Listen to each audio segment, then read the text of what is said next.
Après avoir parlé du Maghreb et du Sahel, à présent uniquement le Sahel, on en parle avec le terrorisme qui sévit justement dans cette région de l'Afrique. On se souvient de cette lettre conjointement signée par les ministres des Affaires étrangères du Niger, du Mali et du Burkina Faso. Par cette lettre conjointe, ces différents ministres donc des Affaires étrangères tentaient en tout cas d'attirer l'attention du Conseil de sécurité de l'ONU, de sonner la sonnette d'alarme et, je cite d'ailleurs, dénonce et condamne fermement le soutien ouvert et assumé du gouvernement de la République d'Ukraine au terrorisme international, en particulier au Sahel. Il demande au Conseil de sécurité de prendre ses responsabilités face au choix délibéré de l'Ukraine de soutenir le terrorisme afin de prévenir ces actions subversives qui menacent la stabilité du Sahel, voire du continent africain. Voilà donc les propos, les demandes, les doléances de ces différents ministres ou alors représentants diplomatiques des 3 pays de l'Alliance des États du Sahel. Docteur Sango, on s'en souvient comme si c'était hier, en fin de mois de juillet, une attaque contre les forces armées maliennes était donc perpétrée. Quelques jours plus tard, sur la page publique Facebook de l'ambassade d'Ukraine au Sénégal, eh bien, on constatait une vidéo mettant en scène le chef de renseignement russe qui faisait des déclarations comme quoi le terrorisme, en tout cas, est donc soutenu par l'Ukraine dans cette zone-là, et c'était une victoire de constater ces attaques contre les FAMA, mais aussi les alliés russes. Docteur Sango, que peut-on attendre du Conseil de sécurité de la Russie quand on se souvient également que le Mali avait saisi le Conseil de sécurité accusant la France de survoler son territoire, de tenter de déstabiliser son territoire, et que jusqu'aujourd'hui, aucune réponse. De manière péremptoire et constatatoire, il faut répondre par non.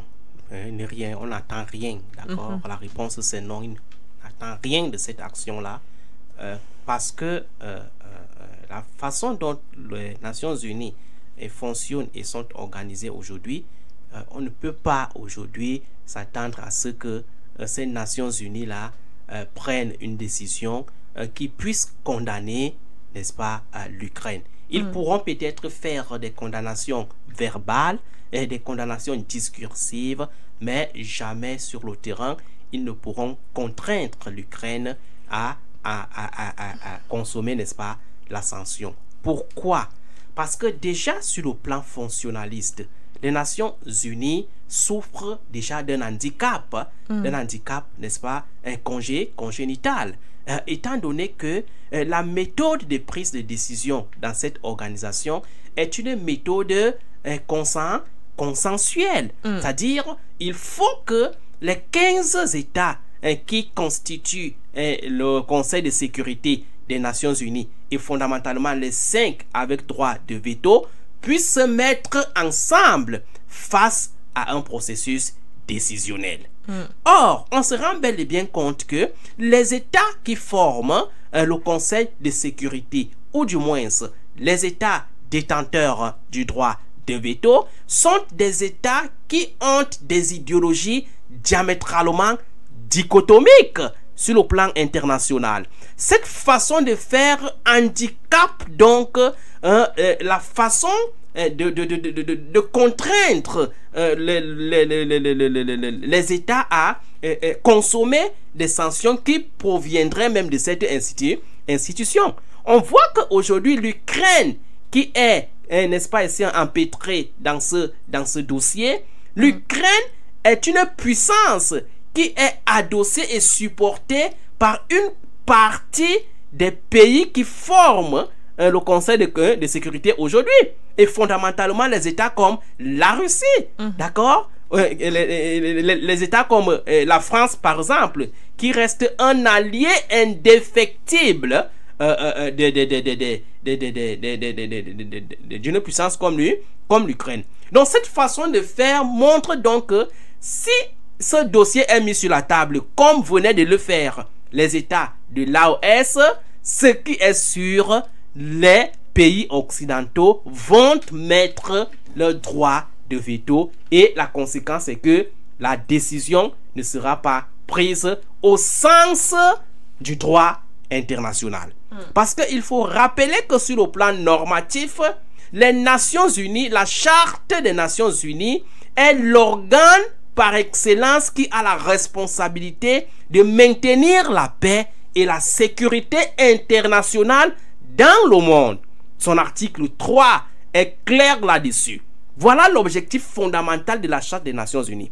Donc, si on était seulement sur un plan normatif et sur un, n'est-ce pas, sur une logique, n'est-ce pas, normale des relations internationales, c'est que la plainte ou alors l'action des États de l'AES envers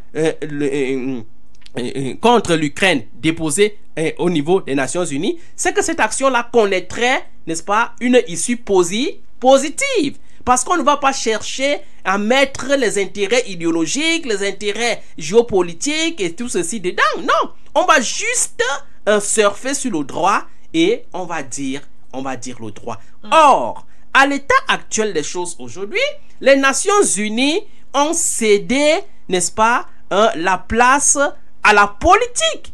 Au lieu de dire le droit, au lieu de rester dans la normativité, c'est plutôt la politique, les idéologies, les intérêts géopolitiques qui caractérisent aujourd'hui les Nations Unies. C'est pourquoi, pour répondre à votre question, il ne faut rien attendre de cette action des États de l'AES. C'est une action qui va passer comme une lettre dans la poste, comme bien d'autres actions. Il faut rappeler que quand commença ce processus de révolution des États de l'AES, le pays qu'on appelle le Mali a eu à déposer une plainte dans cette institution.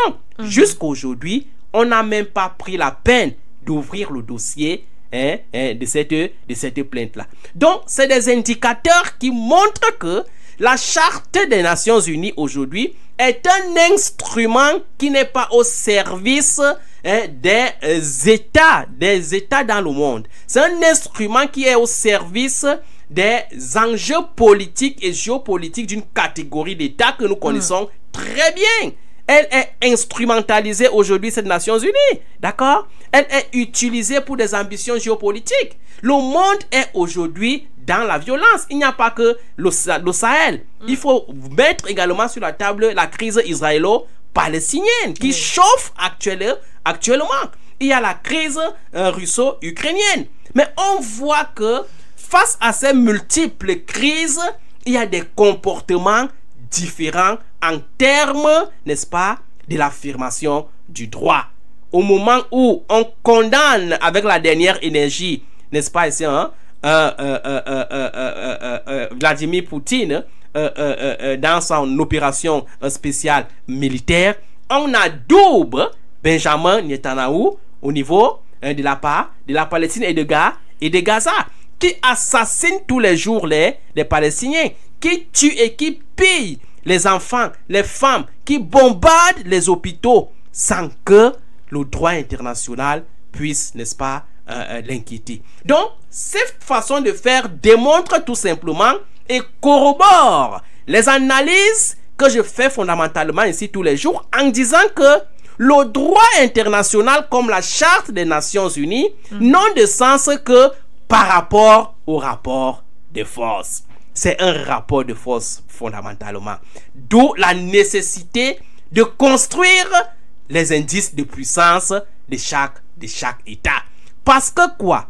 Si un président comme Benjamin Netanyahu, le premier ministre israélien, bombarde Gaza, tue les Palestiniens, assassine les enfants, sans qu'il ne soit interpellé sur le plan international, c'est justement parce qu'il sait qu'il a un indice de puissance qui le protège. D'accord? Si un président, à un certain moment donné des États-Unis, avait eu le culot d'aller tuer le président irakien Saddam Hussein et de le pendre devant la télévision, c'est justement parce qu'il avait l'indice de puissance qui le protégeait. D'accord? Et c'est ce même comportement qui a permis à cet ambassadeur belliqueux ukrainien de faire cette sortie théâtrale au niveau du Sénégal pour soutenir les terroristes au nord du Mali. Parce qu'il se sent protégés par l'indice de puissance. Donc, moi je dis aux États africains que,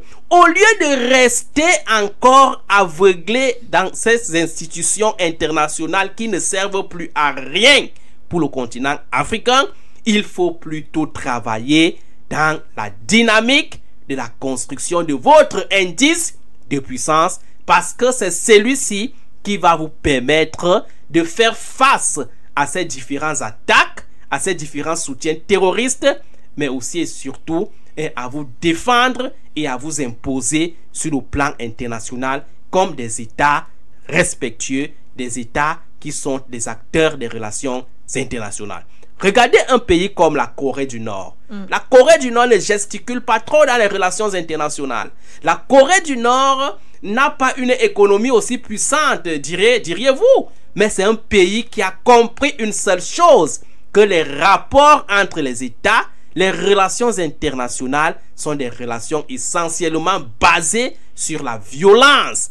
Et que pour être donc survivant dans ces relations internationales, il est important de construire son outil de violence, son outil, n'est-ce pas, de puissance, qu'on appelle en politique le monopole de la violence physique légitime. Regardez comment les États-Unis, n'est-ce pas, se comportent envers la Corée du Nord. On ne leur parle pas avec condescendance, d'accord? C'est-à-dire, lorsqu'il s'agit de la Corée du Nord, on respecte parce qu'on sait que ce petit pays, entre guillemets, a une capacité de frappe réciproque qui peut frapper les États-Unis à partir de leur territoire. Donc, c'est cette façon de faire que les États africains doivent aujourd'hui intégrer et comprendre qu'il est davantage important de se projeter en termes de puissance. À un certain moment donné, on a souvent l'impression que les Africains ne veulent pas être puissants. Et il y a un ouvrage que j'ambitionne souvent.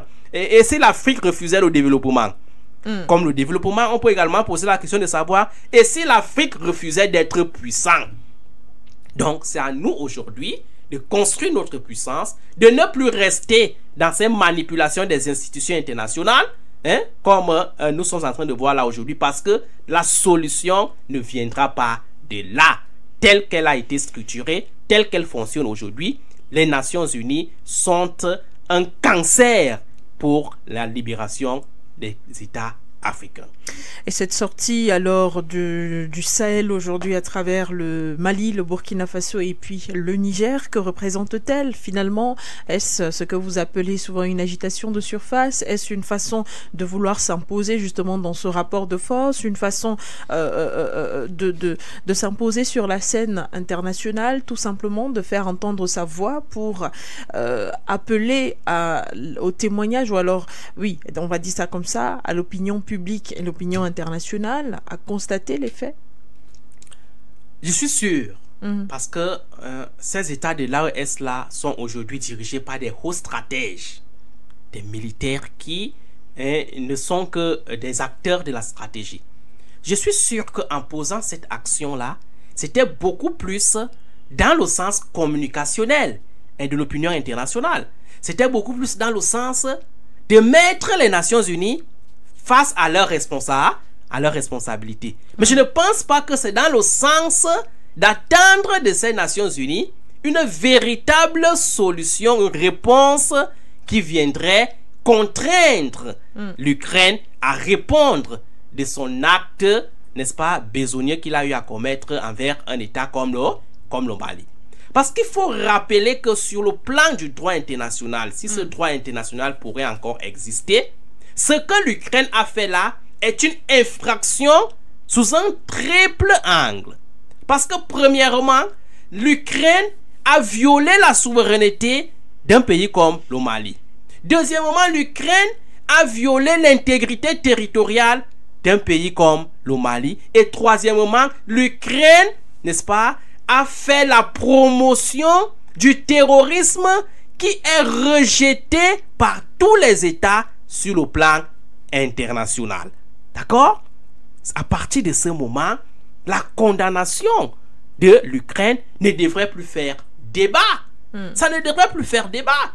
Je pense même que si on était dans une scène internationale encore normale, on n'aurait pas attendu que les États de l'AES déposent la plainte au niveau de l'ONU. L'ONU devrait s'auto-saisir parce que c'est sur l'un des éléments fondamentaux de ces objectifs que cette action-là a été posée. Le maintien de la paix et de la sécurité internationale. Or, au Mali, il y a eu violation de la paix. Il y a eu violation de la charte des Nations Unies. Pourquoi donc attendre que les États, n'est-ce pas, ici, en victime, puissent s'en plaindre? Et même lorsqu'on s'en plaint, qu'est-ce qu'on en fait de manière responsive? Donc, moi, je pense que l'action des États de l'AES est beaucoup plus une action communicationnelle qui vise à montrer à l'opinion internationale que voilà ce que les Nations Unies font en termes de comportement. Ça permet une fois de plus d'isoler ces institutions-là et de permettre aux États du monde entier de comprendre son impuissance dans le sens, n'est-ce pas, du fonctionnement des relations internationales. Parce qu'il faut le dire, l'un des éléments aujourd'hui qu'il faut mettre sur la table pour comprendre les Nations Unies, c'est que si cette institution-là existe, c'est fondamentalement parce qu'il y a des États membres.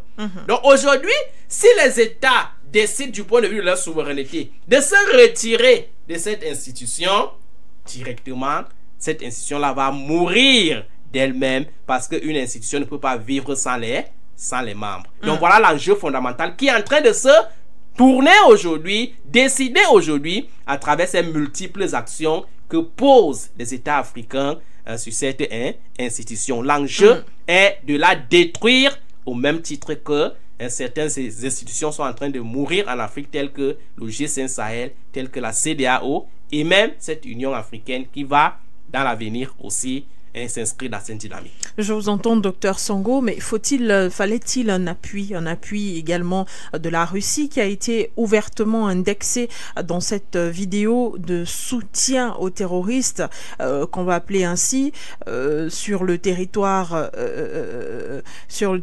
sahélien. On se souvient que le chef donc du renseignement ukrainien rappelait à toutes fins utiles que l'Ukraine poursuivra la Russie peu importe où elle se trouve et avait totalement le droit de le faire car agissant en droite ligne avec le droit international et donc ne commettait aucune infraction parce qu'elle est agressée, elle a le droit de poursuivre son agresseur sur tous les territoires et partout, et ceci se fait donc en Afrique où les paramilitaires ont été invités sur le territoire pour poursuivre dans le discours de celui-ci, et au vu et au su de tous, on constate la faiblesse entre guillemets de la Russie et ses paramilitaires puisque des informations sensibles ont été divulguées permettant l'attaque qui a eu lieu en fin juillet 2024. Peut-on dire qu'il fallait ou alors qu'il faut un appui de la Russie en termes de communication pour que cela fasse un effet boom au sein du Conseil de sécurité de l'ONU ou simplement au sein des Nations Unies? Où avez-vous constaté la faiblesse de la Russie? Je citais le chef du renseignement ukrainien. Ok. Pour répondre à votre question, il faut tout simplement dire que nous sommes tous d'accord aujourd'hui, à travers les actions sur le terrain, que nous sommes en train de vivre un véritable décentrement de cette guerre russo-ukrainienne de l'Europe pour l'Afrique. L'Afrique est aujourd'hui en train de se présenter comme ce terrain d'opérationnalisation des enjeux géopolitiques de ces puissances occidentales qui s'entrechoquent dans leur territoire, au même titre qu'ils l'ont fait pendant la Première et la Deuxième Guerre mondiale. Donc aujourd'hui, c'est de ça qu'il est question aujourd'hui. Mais sauf que le comportement de l'Ukraine, qui veut rester dans cette logique de continuité de la guerre russo-ukrainienne sur le territoire africain, n'est pas conforme du point de vue du droit international. Parce que cette Ukraine est en train de convoquer le droit international aujourd'hui en disant que la Russie est un État agresseur. Sur le sol africain, la Russie n'est pas un État agresseur. D'accord? Laissons même l'affaire de l'Europe. Disons même que, ok, en Europe, la Russie a agressé l'Ukraine et a violé son intégrité territoriale. Mais en Afrique, ça ne peut pas être le cas parce que la Russie est présente en Afrique aux côtés des États souverains et indépendants. D'accord? Aux côtés des gouvernements officiels. la Russie ne combat pas aux côtés des gouvernements officieux, aux côtés des rebelles. Ce qui n'est pas le cas avec l'Ukraine, qui a délibérément choisi le camp des rebelles, le camp des terroristes, le camp des séparatistes contre les gouvernements officiels qui ont, du point de vue politologique, le monopole de la violence physique légitime. Donc, en convoquant le droit international aujourd'hui, dans cet idéal type d'analyse, on comprend qui est agresseur et qui est agressé. On comprend qui a violé le droit international. D'accord? Vous ne pouvez pas nous dire que vous venez combattre contre des terroristes qui militent pour le séparatisme d'un État, étant donné que la sécession est une infraction politique qui est condamnée par le droit international et par tous les États sur le plan international, et vous prévaloir de ce même droit en disant que la Russie est un État voyou, un État agresseur. Vraiment, c'est naïf de le dire, c'est-à-dire, c'est incongru de le dire, c'est quelque chose qui ne passe pas, n'est-ce pas, dans les têtes de quiconque connaît le droit international. Et aujourd'hui, je pense qu'on n'a même plus besoin de connaître le droit international pour comprendre les enjeux géopolitiques qui traversent aujourd'hui le continent.